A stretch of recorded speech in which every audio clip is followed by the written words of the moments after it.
Hundreds of people in the valley say they are hearing voices in their heads. And those voices are being transmitted by microwave or other methods. Well, several viewers asked us to investigate what they call electronic harassment. KMIR 6's Angela Monroe joins us now with what she's discovered. Angela. Electronic harassment, synthetic telepathy, voice-to-skull technology. Chances are you haven't heard of these terms. But after searching the internet, I found dozens of websites dedicated to the phenomenon and several Valley residents who say they're victims. How much more can you invade me than to go into my brain? It sounds like somebody else is reading the book, only it's thoughts. We're not having a group hallucination. This is actually something that's happening. These men all live in the area, didn't know each other before the voices started, and say someone is playing mind games with them. Mostly it's a lot of derogatory comments about whatever you're thinking about. Only time I ever had a whole sentence, he said, "This is not about you," which just frosted me. If it's not about me, what the hell am I going through all this for? Kevin Bond says he used to have a normal life. I was living in the San Diego area, I was clerking for a federal judge, and I noticed that I was being followed by a whole bunch of people. According to the websites, what Bond is describing is called gang stalking. He moved to Palm Springs to escape. I started hearing, as you'll hear, hearing voices,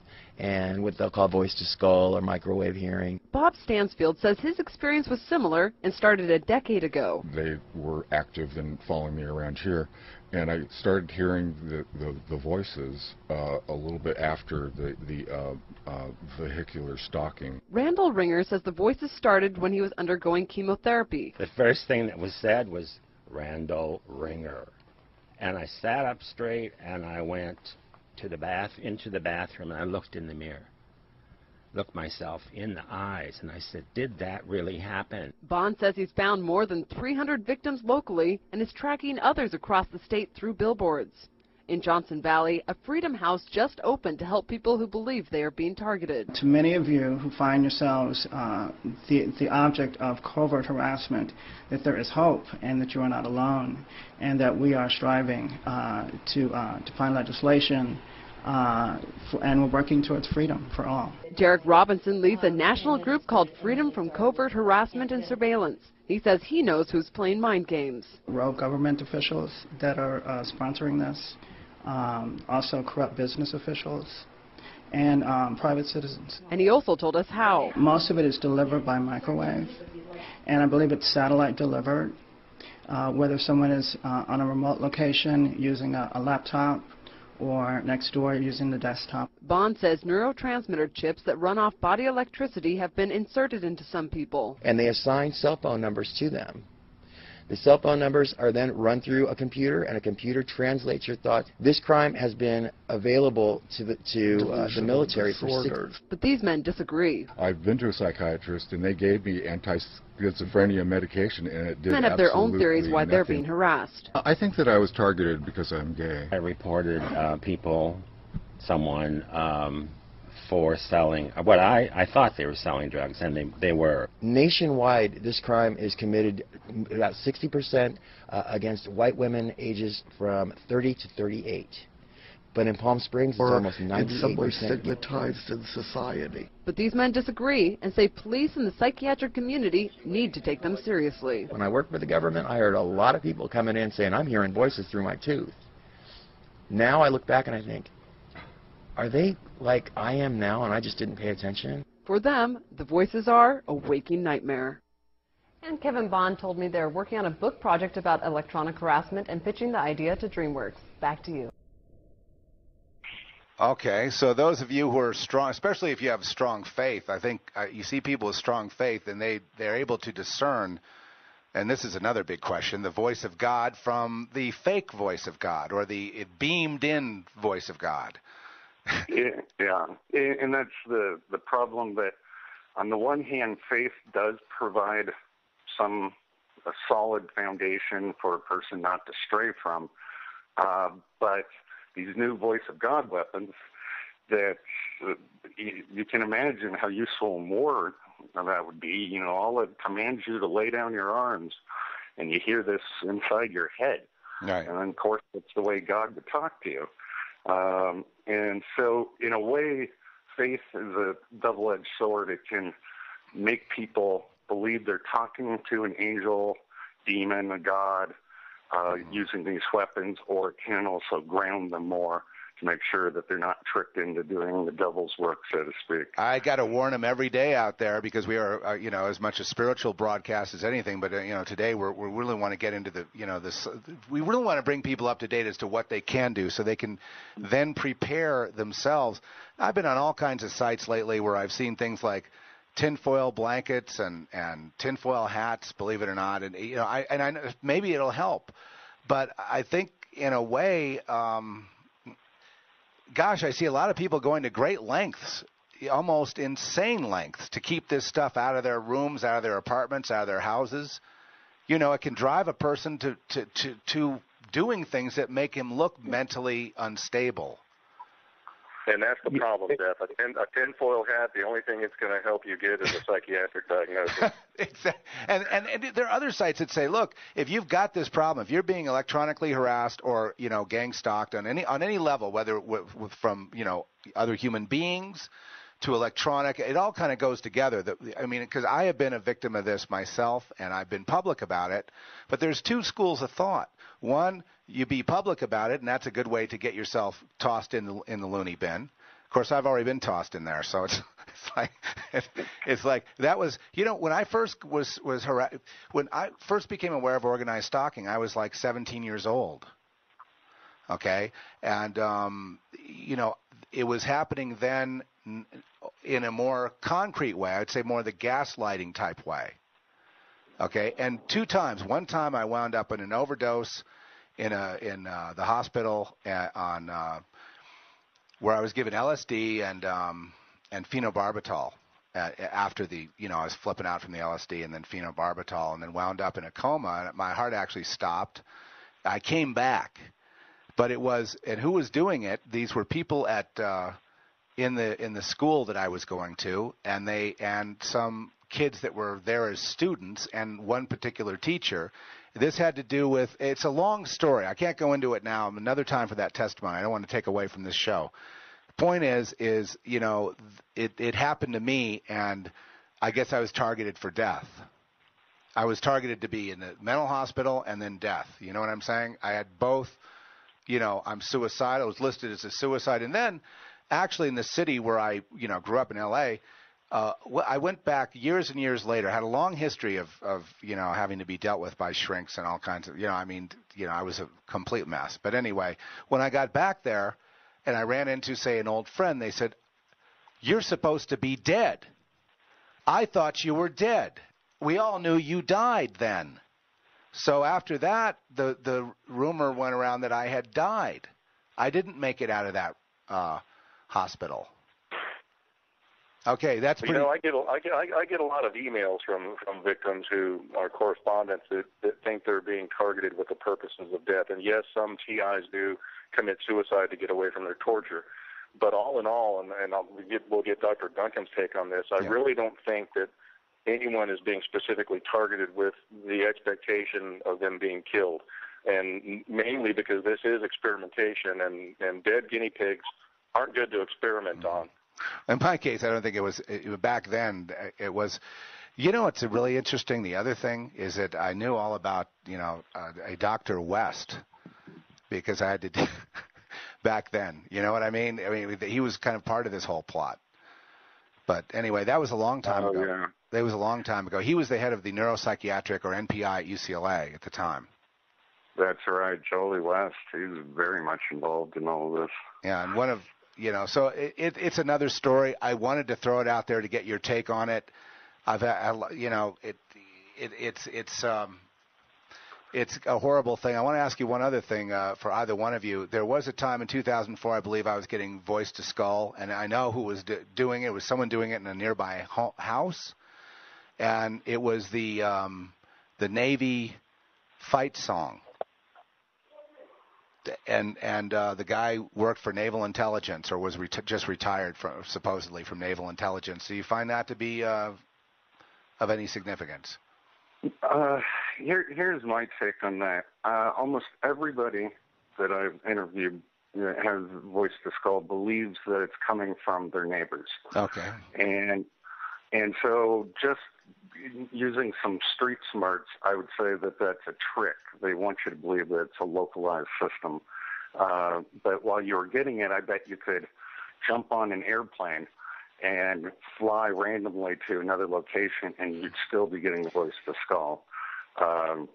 So I think the neighbor is just a point of trickery, and that it's not a localized weapon like that. It's just a guess. I mean, I guessed, you know, that was my guess. It wasn't that, and I'll tell you this, I couldn't get away from it, and it went on for about, you know, a couple of weeks, maybe a little longer, and then it went away.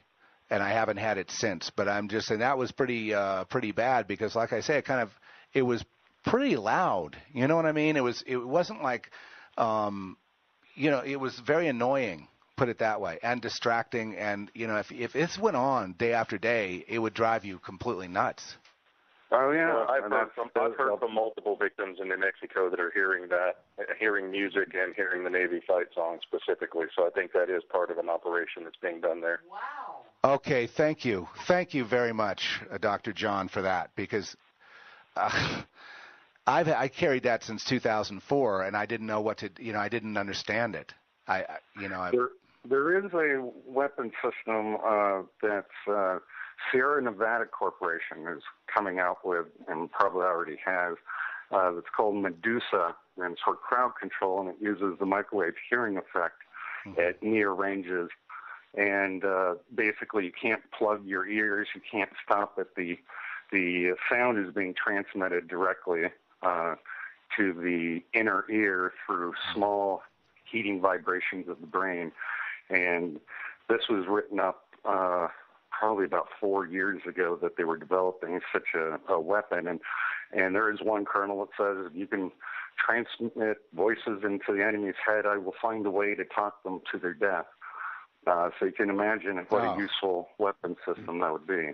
Okay. Now, how do they, we understand, you know, part of it is to choose stronger victims, you know, but when they want to experiment on this stuff, how do they choose their targets?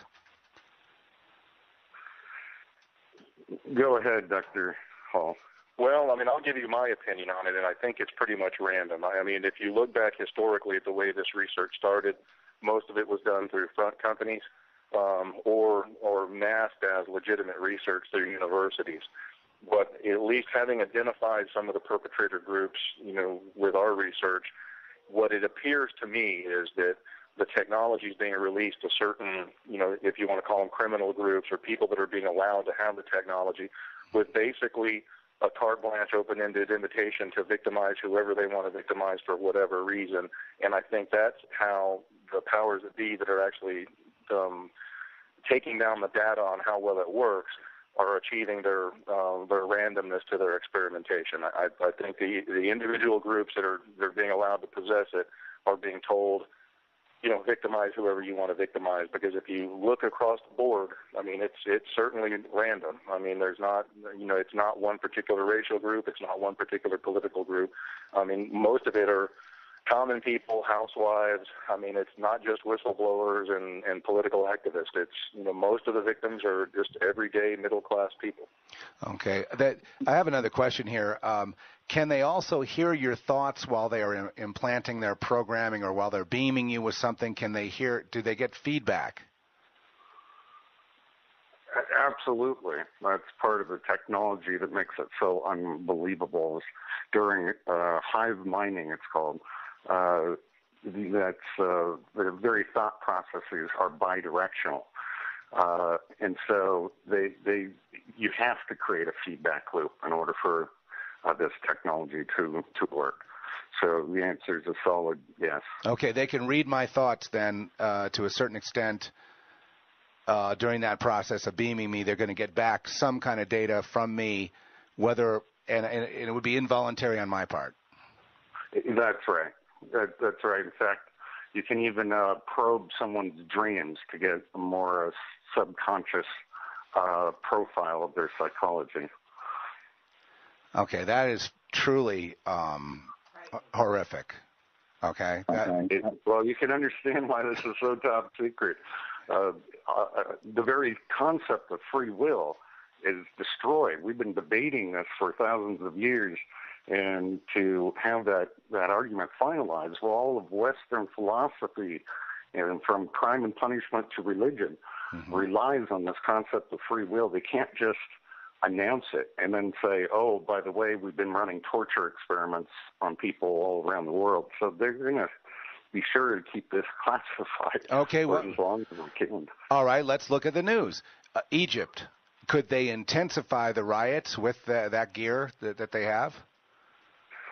Absolutely, and in fact, that's a major war strategy, is to try to get other countries to fight each other. And so you want to intensify the fighting to wage a war of attrition. And then, of course, you could use a political maneuver, say that we're going to send in troops to occupy them to help stop the fighting. There are a whole bunch of reasons you'd want to do that. In 1970s, there was an Army intelligence officer that came forward and said the Russians were beaming us with a psychotronic signal all over, and we started sending the same one back to them. But the signal was meant to subdue the population, keep them from becoming violent, and calm them down, as if we were the aggressors. So it can be used in either form, to calm a country's population down, or to incite violence as well.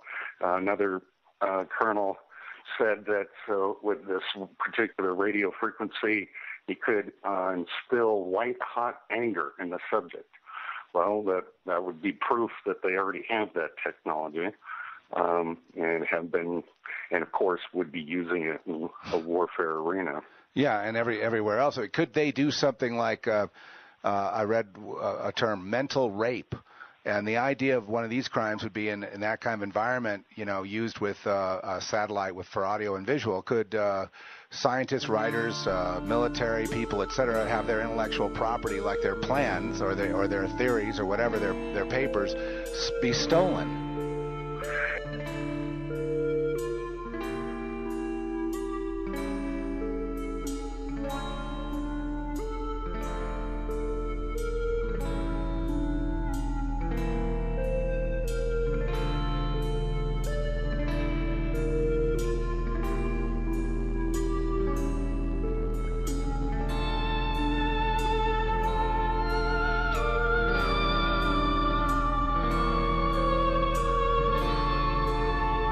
Chances are you haven't heard of these terms, but after searching the internet, I found dozens of websites dedicated to the phenomenon and several Valley residents who say they're victims.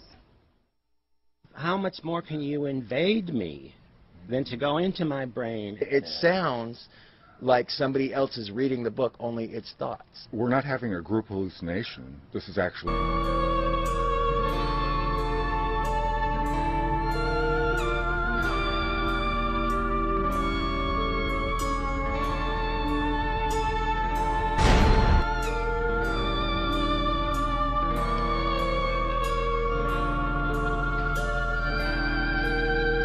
Hundreds of people in the valley.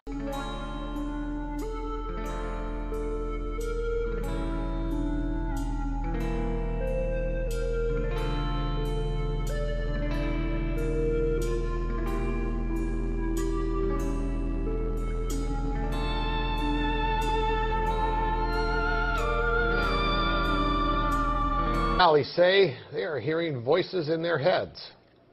And those voices are being transmitted by microwave or other methods. Well, several viewers asked us to investigate what they call electronic harassment.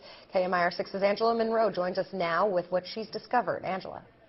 Electronic harassment, synthetic telepathy, voice-to-school technology. It's something that's happening. These men all live in the area, didn't know each other before the voices started, and say someone is playing mind games with them. Mostly it's a lot of derogatory comments about whatever you're thinking about. Only time I ever had a whole sentence, he said, "This is not about you."